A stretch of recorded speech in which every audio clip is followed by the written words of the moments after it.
అన్నాద్భవంతి భూతాని అని భగవద్గీతలో భగవానుడు చెప్పాడు. అన్నము నుండే సమస్త ప్రాణికోటి ఉద్భవిస్తున్నదని భావం. ఇన్ని ప్రాణుల ఉద్భవమునకు కారణము అవుతున్న అన్నాన్ని పరబ్రహ్మతో సమానముగా మన శాస్త్రాలు ప్రస్తుతించాయి.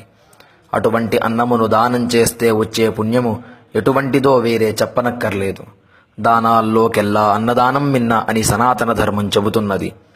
ఇక్కడ అన్నం అంటే కేవలం బియ్యాన్ని ఉడికించినదే కాదు, మనం ఏదైతే తింటున్నామో దానికే అన్నమని పేరు.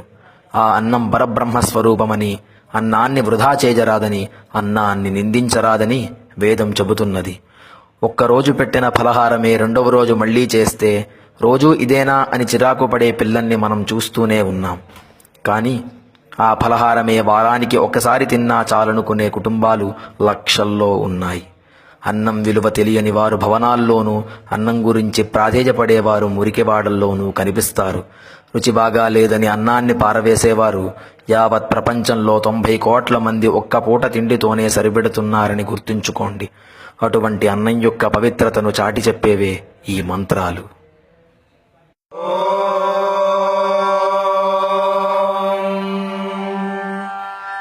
అన్నాద్వై ప్రజా ప్రజాయంతే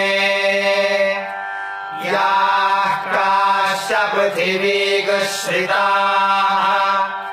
అథో అన్నేనైవ జీవంతి అథైనదపి యంత్యంతతః అన్నగుం హి భూతానాం జ్యేష్ఠం తస్మాత్ సర్వౌషధముచ్యతే సర్వం వైతేన్నమాప్నువంతి యేన్నం బ్రహ్మోపాసతే అన్నగుం హి భూతానాం జ్యేష్ఠం తస్మాత్ సర్వౌషధముచ్యతే అన్నాత్ భూతాని జాయంతే జాతాన్యన్నేన వర్ధన్తే అద్యతేతి చ భూతాని తస్మాదన్నం తదుచ్యత ఇతి అన్నం న నింద్యాత్ తద్వ్రతం ప్రాణో వా అన్నం శరీరమన్నాదం ప్రాణే శరీరం ప్రతిష్ఠితం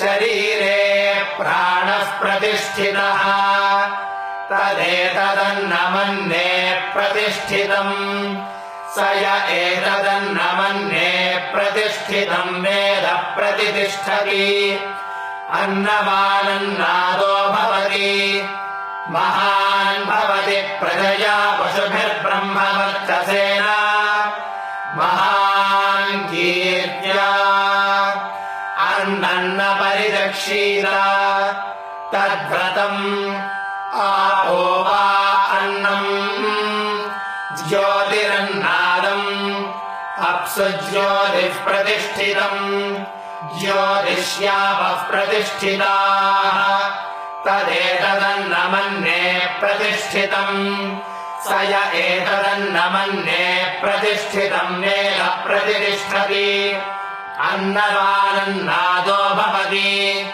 మహాన్ భవతి ప్రజయా పశుభిర్బ్రహ్మవర్చసేన మహాన్ కీర్త్యా అన్నం బహుకుర్వీత తద్వ్రతం పృథివీ వా అన్నం ఆకాశోన్నాదః పృథివ్యామాకాశః ప్రతిష్ఠితః ఆకాశే పృథివీ ప్రతిష్ఠితా తదేతదన్నమన్నే ప్రతిష్ఠితం స య ఏతదన్నమన్నే ప్రతిష్ఠితం వేద ప్రతితిష్ఠతి అన్నవానన్నాదో భవతి మహాన్ భవతి ప్రజయా పశుభిర్బ్రహ్మవర్చసేన మహాన్ కీర్త్యా న కంచన వసతో ప్రత్యాజక్షీర తద్వ్రతం తస్మాద్యయా గయా చ విధయా మహ్మన్నం ప్రాప్నుయాత్ అరాధ్యస్మా అన్నవిత్యాజక్షతే एतद्वै मुखतोऽन्नगुं राद्धम् मुखतोऽस्मान्नगुं राध्यते